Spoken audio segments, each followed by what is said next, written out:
Audrey Avila, may kakaibang experience kina Kim, Paulo at JM.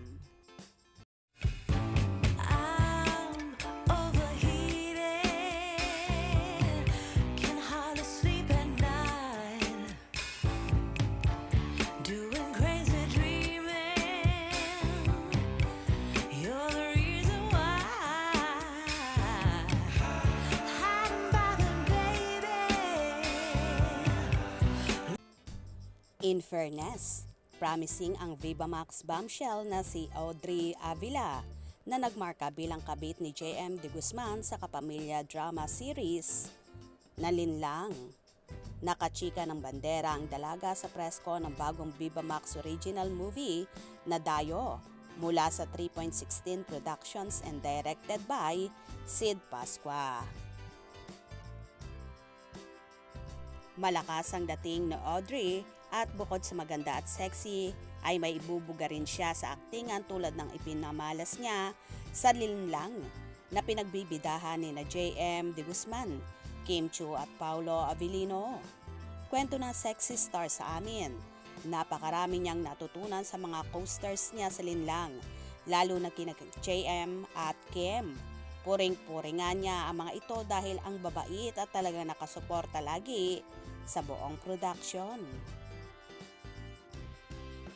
Noong una raw ay talagang nahihiya siyang makihalubilo sa mga lead stars ng serye. Pero mismong sina JM, Kim at Paulo raw ang gumagawa ng paraan para mawala ang hiya ng tulad niyang nasa supporting cast. Ang babait nila, hindi mo mararamdaman na big star sila. Lalo na si Ate Kim kasi fanish din siya.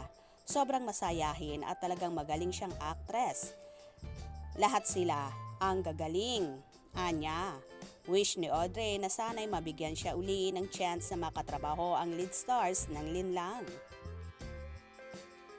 Well, sobrang happy ni Audrey na nakasama niya ang mga big stars kagaya ni na Kim, Paulo at JM na talagang puring-puring niya. Bukod daw sa ang babait nila abay napaka-humble pa, hindi mo aakalain na mga sikat.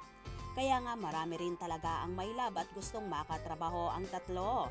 Bukod sa napaka-professional nila abay, napaka-down to earth pa na hindi ka talaga mahihiya at very approachable pa sila.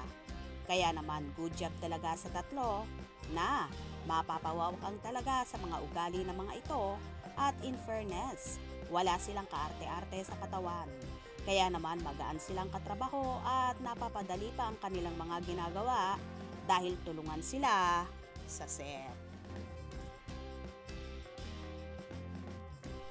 Kaya naman umaasa ulit si Audrey na sana nga raw ay muli niyang makatrabaho sina Kim Chiu, Paulo Avellino at JM De Guzman. Kaya naman tumutok at huwag na huwag pahuhuli sa mga maiinit na kaganapan. Anong inyong magiging reaction sa video ito? Comment below.